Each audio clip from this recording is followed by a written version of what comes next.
Iran Israel మధ్య తాజాగా జరుగుతున్నటువంటి యుద్ధంలో పీక్ స్టేజ్కి చేరిపోయింది. ఒకళ్ళ మీద ఒకళ్ళ దాడుల్లో మొట్టమొదటి రోజున రెండో రోజున ఇరాన్ వేసినటువంటి మిస్సైళ్ళు డ్రోన్లు ఇవేవి ఇజ్రాయెల్ని రీచ్ కాలేదు, మధ్యలోనే ధ్వంసం చేయగలిగింది.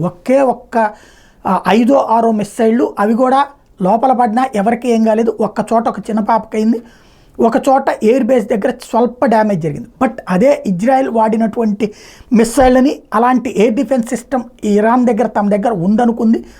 S-250 S-400 లాంటివి ఉన్నాయి ఇరాన్ దగ్గర, కానీ ఏమీ ఆపలేకపోయినాయి. తాజాగా చూస్తే ఇరాన్ ఎయిర్ డిఫెన్స్ సిస్టమ్స్ అన్నిటి యాక్టివేట్ చేసినా సరే ఇజ్రాయెల్ స్ట్రైక్ ఆపలేకపోయింది.